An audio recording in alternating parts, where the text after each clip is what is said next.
Dear students, how are you? Hope all are well by the grace of Allah in the situation of COVID-19. আশা করি তোমরা এই পরিস্থিতিতে ভালোই আছো, ঘরে আছো। আমি প্রতিদিনের ন্যায় আজকেও তোমাদের সাথে অনলাইনে ক্লাস আসলাম। আশা করি তোমরা আমার সাথে থাকবে।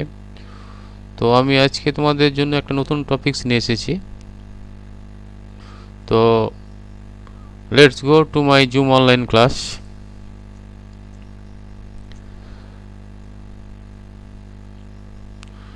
Today's lesson voice. আমি তোমাদের আজকে সারা ক্লাসেই ভয়েস নিয়ে আলোচনা করব। আমি ভয়েসে দুটো পার্ট করেছি, ভয়েস 1, ভয়েস 2। তো আজকে ফার্স্ট পার্ট। তো তোমরা আশা করি এই ফার্স্ট পার্টটা ভালো করে দেখবে। ফার্স্ট পার্ট তুমি যদি আয়ত্ত করে নিতে পারো তাহলে সেকেন্ড পার্ট আর সমস্যা হবে না। তো অ্যাটেন্টিভলি দেখবে এই পার্টটা, তাহলে ইনশাল্লাহ ভয়েসের আর কোনো সমস্যা থাকবে না। তো ওকে স্টুডেন্টস, ভয়েস। আমরা ভয়েসটা কী জিনিস আগে জেনে নিই। Voice is the way of expressing verbs which describes whether the subject does the work or it has been done by the subject. তাহলে তোমরা বুঝতে পারছো, voice is the way of expressing মানে একটা প্রকাশ করার রাস্তা ভার্বকে, হুইচ যেটা বর্ণনা করবে সাবজেক্ট কাজ করছে কিনা, or it has been done by the subject মানে সাবজেক্ট দ্বারা করা হয়েছে কিনা, সেটা হচ্ছে ভয়েস।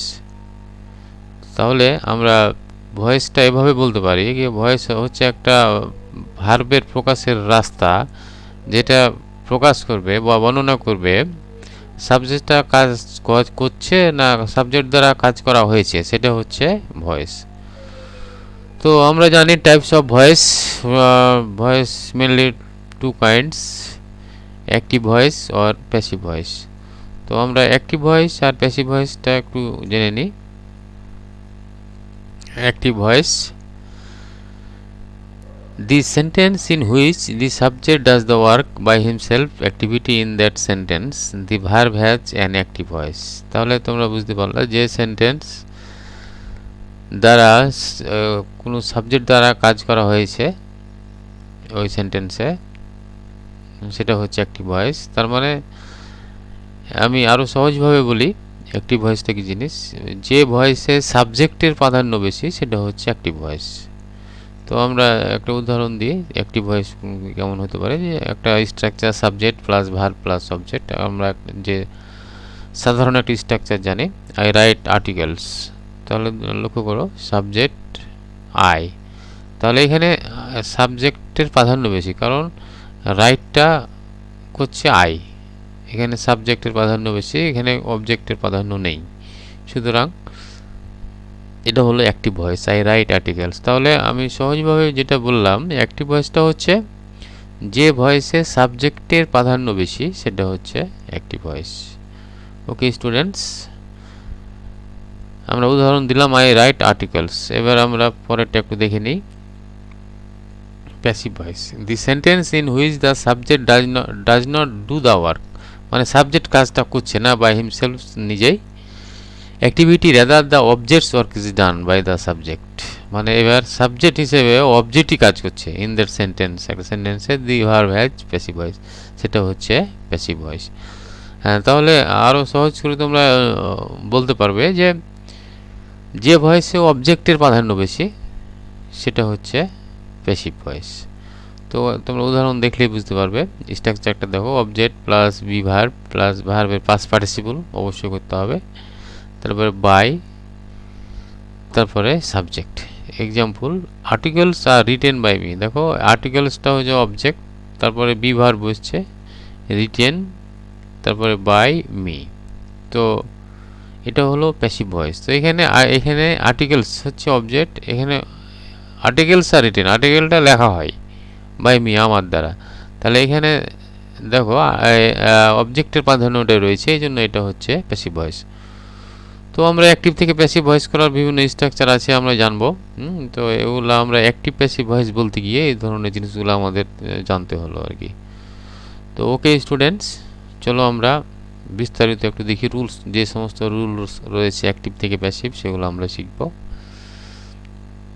তো দেখো, আমরা যদি একটু দেখি সাবজেক্ট অবজেক্ট, তাহলে তোমরা দেখবে subject I, object me, we, us, you, he, him, she, her, they, them.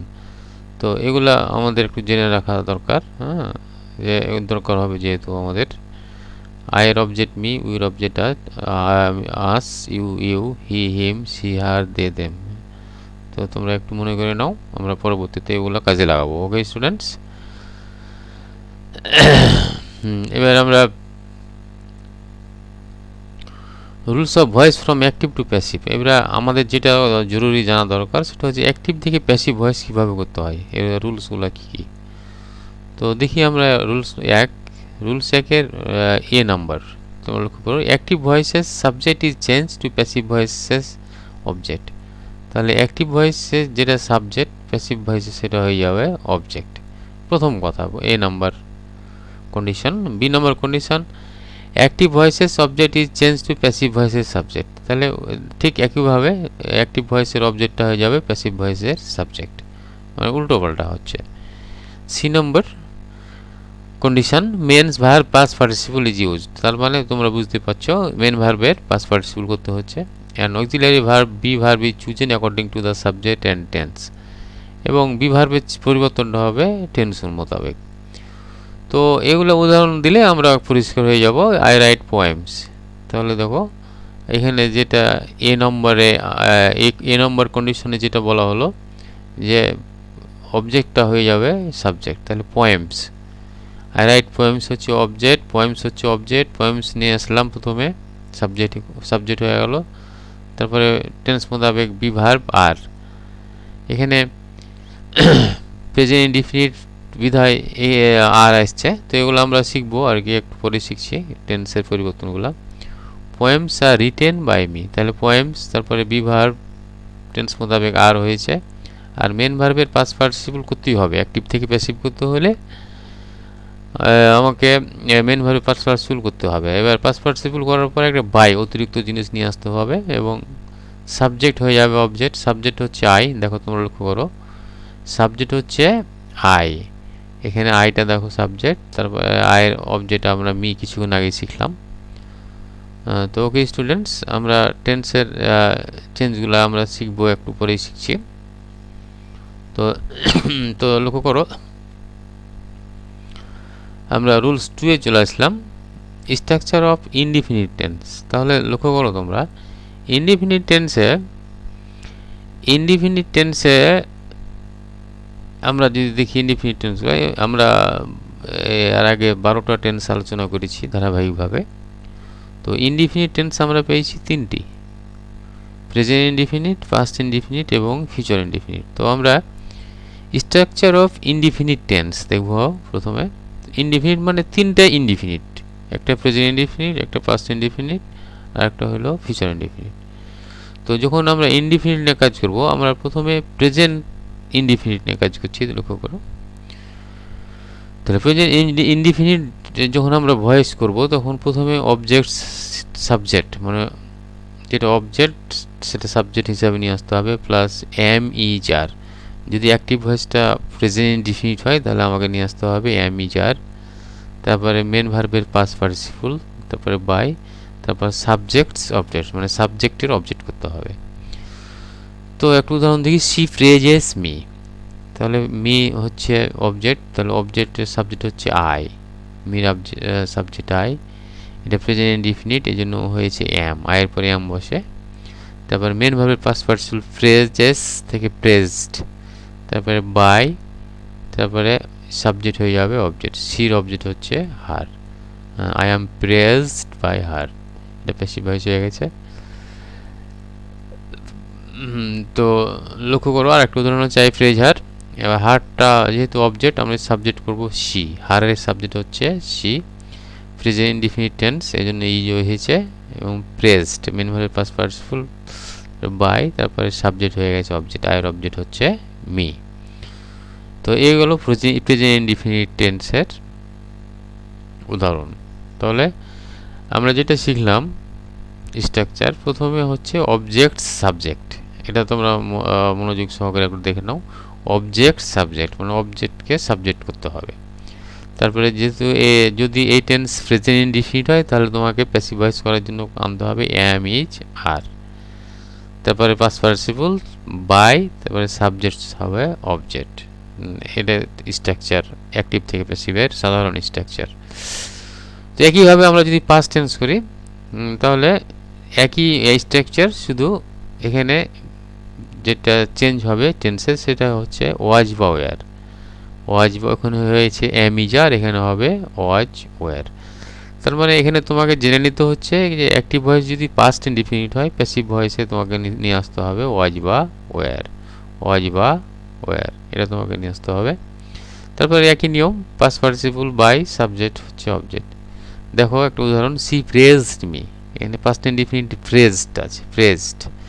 তাহলে করো, মি সাবজেক্ট হচ্ছে আই, তারপরে এটা যেহেতু পাস্ট ইনডিফিনিট এর জন্য ওয়াজ, তারপরে মেন ভার্বের পাস্ট পার্টিসিপল বাই, তারপরে হচ্ছে সাবজেক্ট অবজেক্ট, তাহলে সি অবজেক্ট হচ্ছে হার। তাহলে I was praised by her, তাহলে তোমাকে এভাবে করতে হবে। তাহলে আমরা দুটো টেন্সের যেটা হিসেব জানলাম যে অ্যাক্টিভ ভয়েস যদি প্রেজেন্ট ইনডিফিনিট হয় প্যাসিভ ভয়েসে আনতে হচ্ছে এম, ইজ, আর। আর অ্যাক্টিভ ভয়েস যদি পাস্ট ইনডিফিনিট হয় প্যাসিভ ভয়েসে নিয়ে আসতে হবে ওয়াজ বা ওয়ার। এই দুটো জিনিস তোমাদের জানতে হচ্ছে। এবার আমরা ফিউচার ইনডিফিনিট একটু দেখে নিই। ফিউচার ইনডিফিনিটে আমরা জানি হেল্পিং ভার্ব সেল বা উইল, তাহলে হয়ে যাবে সেল বি বা উইল বি। সব নিয়ম একই, স্ট্রাকচার একই। তো দেখে নাও, সি উইল প্রেজ মি, তাহলে মিরা সাবজেক্ট হচ্ছে আই, তারপরে সেল, সেল বি, আয়ের পরে সেল বসে I shall be praised by her. তাহলে আমরা এখানে বুঝতে পারলাম যে অ্যাক্টিভ ভয়েস যদি ফিউচার ইনডিফিনিট হয় প্যাসিভ ভয়েসে আনতে হবে সেল বি বা উইল বি, এটা তোমাদের জানতে হবে। এই তো স্ট্রাকচার কিন্তু একই, present indefinite, past indefinite, future indefinite, শুধু টেন্সের পরিবর্তন। আমি আলাদা আলাদা করে বর্ণনা করেছি তোমাদের সুবিধার জন্য। তো তোমরা দেখে নাও, আমি এক নজরে একটু টেন্সের পরিবর্তন তোমাদের একটু দেখিয়ে দিই। তো এখানে দেখে নাও, অ্যাক্টিভ ভয়েস যদি প্রেজেন্ট ইনডিফিনিট হয়, অ্যাক্টিভ ভয়েস যদি প্রেজেন্ট ইনডিফিনিট হয় প্যাসিভ ভয়েসে নিয়ে আসতে হবে am, is, are. Active voice যদি পাস্ট ইনডিফিনিট হয় প্যাসিভ ভয়েসে হবে ওয়াজ বা ওয়ার। অ্যাক্টিভ ভয়েস যদি ফিউচার ইনডিফিনিট হয় প্যাসিভ ভয়েসে হবে সেল বি বা উইল বি। তো ওকে স্টুডেন্টস, আশা করি তোমরা বুঝতে পেরেছ। স্ট্রাকচার একই, শুধু টেন্সের পরিবর্তনটা আলাদা।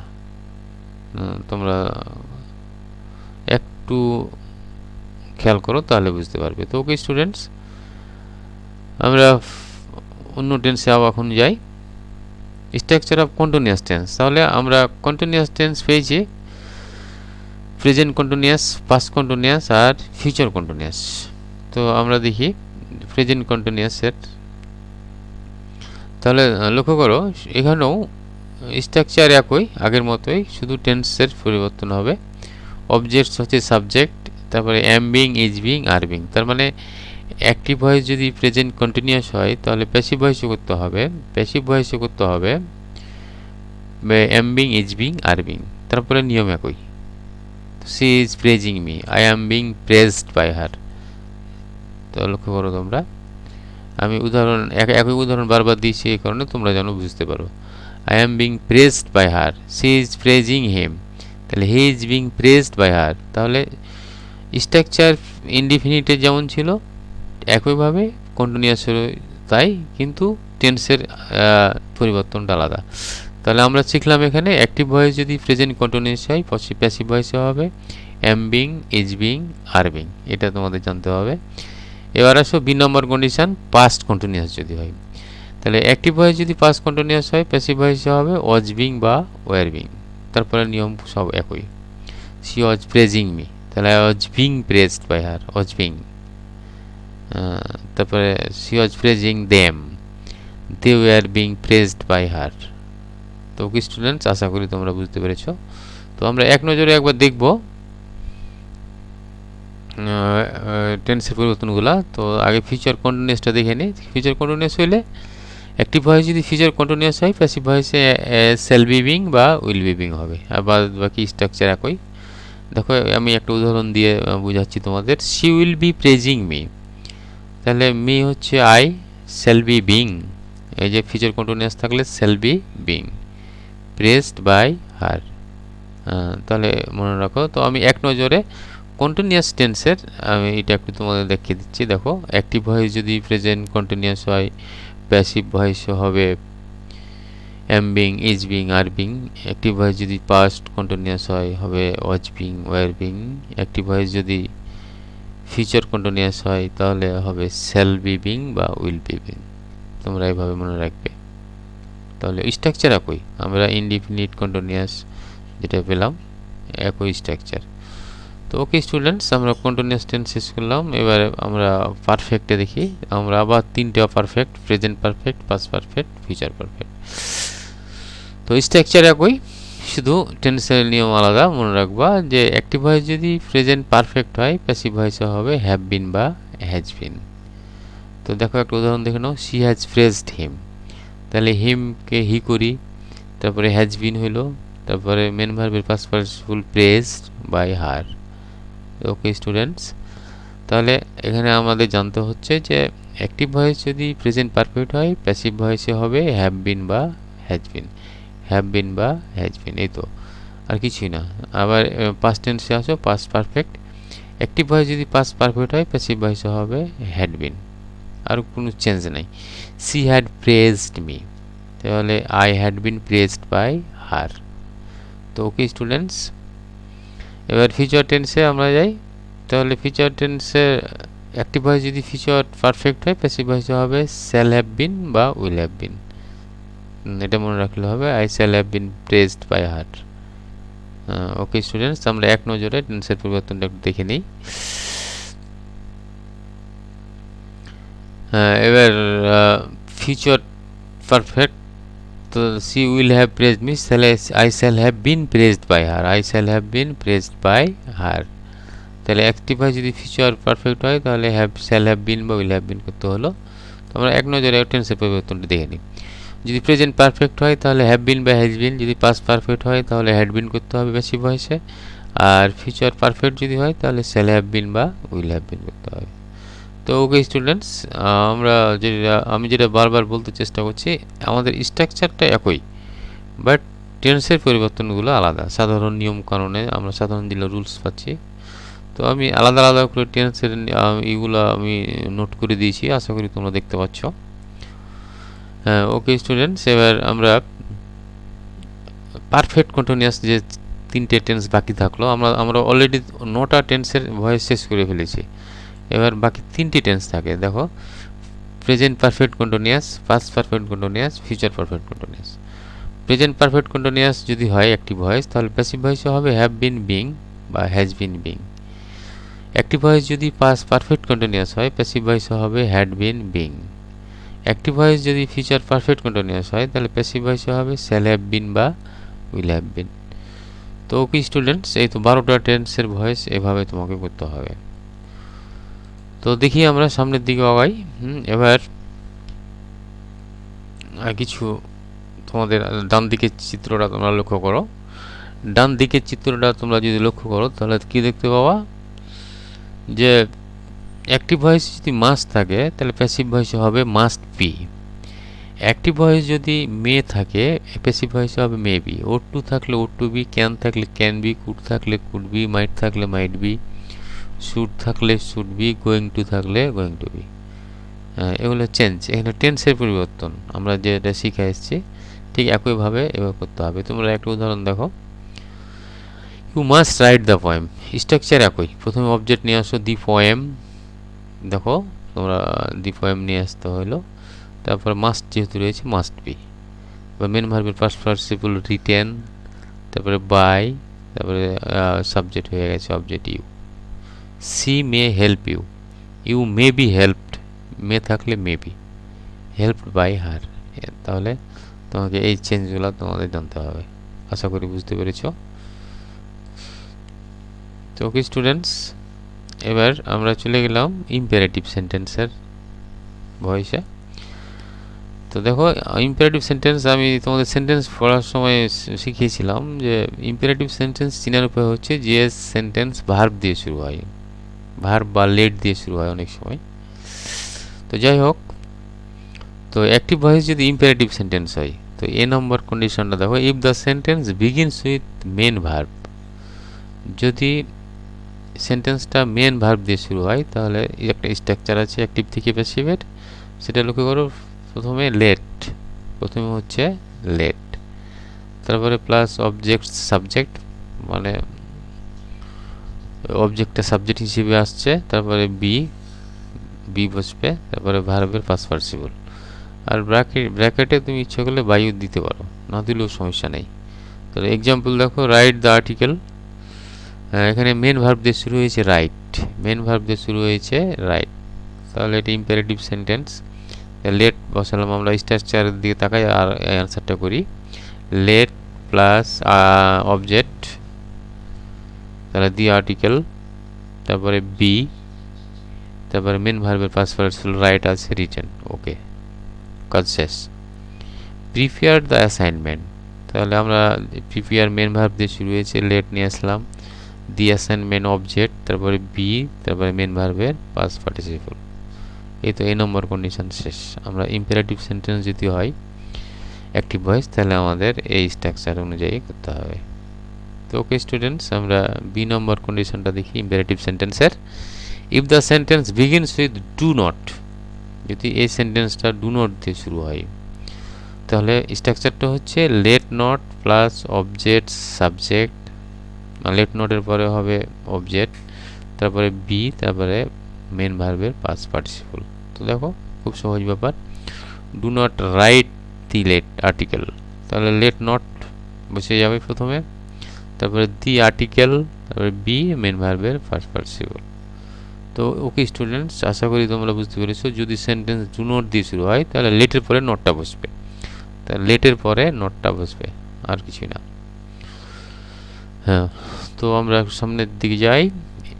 If the sentence begins with let, এবার ইম্পারেটিভ সেন্টেন্স যদি লেট দিয়ে শুরু হয় তাহলে আমরা কি করব? তাহলে লেটই থাকছে, let plus object subject plus be, তারপর ভার্বের পাস্ট পার্টিসিপল, তারপরে একটা পার্সোনাল অবজেক্ট থাকে সেটা বসিয়ে দিতে হবে। তো দেখো, let me write the article, তাহলে লেট আমার লেটই থাকছে, late the article, be written, এই যে বাই মি, তাহলে লক্ষ্য করো পার্সোনাল অবজেক্ট যেটা তার আগে বাই বসে গেছে, by me. Let him write the letter, let the letter be written by him, লেটই থাকছে, তারপরে স্ট্রাকচার একই, কোনো চেঞ্জ নাই, শুধু লেটের পরে যে অবজেক্টটা থাকছে তার আগে বাই বসবে, by him, by me, by them, এটা তোমাদের জানতে হবে। তো ওকে স্টুডেন্টস, যদি লেট দিয়ে শুরু হয় তাহলে লেটই থাকবে, আর বাদ বাকি স্ট্রাকচার একই ইম্পারেটিভ সেন্টেন্সের। If the sentence begins with never, এটা তোমরা একটু ভালোভাবে লক্ষ্য করো। যদি নেভার দিয়ে শুরু হয় তাহলে দেখো, let not plus object subject ever be, হ্যাঁ ইভার বি বসবে নেভার থাকলে, তারপরে মেন ভার্বের পাস্ট পার্টিসিপল। দেখো, নেভার ডিসিভ এনিওয়ান, তাহলে let not anyone, let not anyone, প্রথমে লেট নট বসবে, তারপরে অবজেক্ট এনিওয়ান, তারপরে ইভার বি, তারপরে মেন ভার্বের past participle deceived. Never go there, তাহলে লেট নট দেয়ার, লেট নটের পরে অবজেক্ট দেয়ার, তারপর ইভার বি, তারপর মেন ভার্বের পাস্ট পার্টিসিপল গান, গো থেকে গান। তো তোমরা আশা করি এই নেভারের নিয়মটা বুঝতে পেরেছ। তো ওকে স্টুডেন্টস, তাহলে লেটের ব্যবহার আমরা শিখলাম। এবার লেটের ব্যবহার আরও রয়েছে। If the sentence begins with main verb plus object, এবার যদি মেন ভার্বের পরে অবজেক্ট থাকে, তাহলে আমরা কি নিয়ম শিখব? মানে মেন ভার্বের পরে যদি অবজেক্ট থেকে যায়, তো আমরা জানি একটা ইম্পারেটিভ সেন্টেন্সে দুটো অবজেক্ট থাকতে পারে। তো দেখো, আমি তোমাদের একটু বোঝানোর চেষ্টা করেছি তীর চিহ্ন দিয়ে, অ্যারো দিয়ে। গিভ মি এ পেন্সিল, তোমরা একটা সেন্টেন্স দেখতে পাচ্ছ ইম্পারেটিভের, এবং তীর চিহ্ন দিয়ে দুটো অবজেক্ট উল্লেখ করা আছে। প্রথম মি যেটা অবজেক্ট সেটা হচ্ছে পার্সোনাল অবজেক্ট, আর এ পেন্সিলটা হচ্ছে ডাইরেক্ট অবজেক্ট। তাহলে এরকম মেন ভার্বের পরে যদি অবজেক্ট থাকে তাহলে ওই স্ট্রাকচারটা দেখে নাও। Let plus direct object plus be plus ভার্বের past participle plus for plus personal object. এই ফর মেন ভার্বের পাস্ট পার্টিসিপল পরে ফর বসছে, এটা তোমরা একটু ভালোভাবে নোট করে নাও। ফর, তাছাড়া তেমন কোনো নিয়ম নাই এখানে। দেখো আমরা একটা উদাহরণ দিই, গিভ মি এ পেন্সিল, তাহলে লেট, তারপরে অবজেক্ট এ পেন্সিল, তারপরে বি মেন ভার্বের পাস্ট পার্টিসিপল গিভেন, তারপরে ফর, তারপরে যেটা পার্সোনাল অবজেক্ট মি আছে ভার্বের পরে মিটা বসে যাবে, তাহলে হয়ে যাবে গিভ মি অ্যান ইরেজার, তাহলে let an eraser be given for me. তাহলে পার্সোনাল অবজেক্টের আগে ফর বসবে। পার্সোনাল অবজেক্টের আগে ফর কখন বসছে? যখন মেন ভার্বের পরে অবজেক্ট দিয়ে একটা সেন্টেন্স শুরু হচ্ছে তখন। তো ওকে স্টুডেন্টস, আশা করি তোমরা বুঝতে পেরেছো। এগুলো হচ্ছে ইম্পারেটিভ সেন্টেন্সের নারেশন, তো সরি ভয়েস। তো আমরা ভয়েসের পার্ট 1 শেষ করলাম। আশা করি তোমরা পার্ট 2টা সামনে ক্লাসে দেখবে। আর আশা করি তোমরা এই কঠিন পরিস্থিতিতে বাড়িতে আছো, ভালো আছো, বাড়িতে থেকে কিছু শেখার চেষ্টা করো। আমরাও চেষ্টা করছি তোমাদের কিছু দেওয়ার জন্য। তো thanks to all, see you again, good bye.